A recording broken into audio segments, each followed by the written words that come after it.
Hello, thank you for joining me again in the Power of Your Thoughts teaching series with tip number 13, check yourself. And it talks about holding yourself accountable for all things. How many times do we go through life and we like to play the victim card and we like to pass the buck and responsibility to someone else to say, you are to blame for what's happening with me.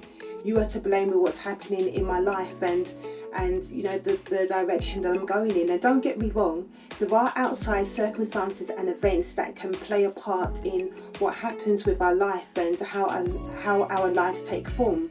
But some things, it starts with us. It starts and it begins with us. And we have to learn to hold ourselves accountable and to take responsibility for our actions, to take responsibility for the words that we speak, to ourselves, as well as the words that we speak to other people. There's a quote by Stephen Covey that says, accountability breeds responsibility. And it's true.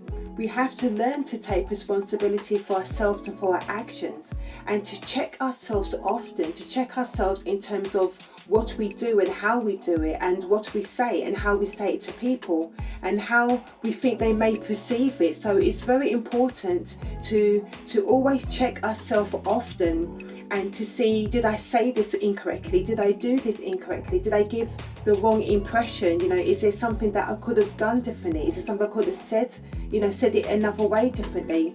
And hold yourself to that, because there's people out there that they're so quick to check you. And I'm sure you've come across people like that in your lives. They're so quick to check you and to pull yourself up about something and to point out the splinter of wood that is in your eye and to tell you what's wrong about yourself and what you've done wrong and what you should have done differently. But how often do we evaluate ourselves and to do that for ourselves, to check ourselves, to say, do you know what, Jennifer? Could I manage the situation differently? Could I said this in a different way? Could I shown more love when I was speaking to this person? Could I have done this different? Could I have done that different?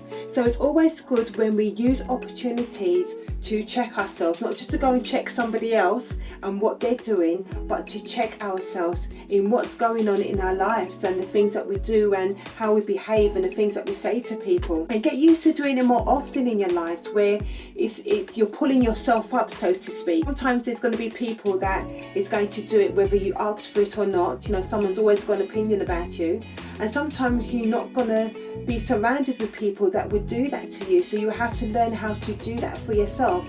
And it's good because it allows you to take responsibility for yourself, for your actions, for you to see what you can do differently, what you can change differently, and also to control the way that you think, and therefore it will then control the way that you act and you behave. Find that you need to do that often in your life to really pull yourself and to take responsibility and to check yourself. And it's okay to do that. You're checking your mental health, you're checking your well-being, you're checking, your feelings, your emotions, you're checking every aspect of your life, and it's a healthy thing and a good and a right thing to do. So I hope that you've been blessed and encouraged by this tip, and join me next time in the Power of Your Thoughts teaching series. Bye-bye.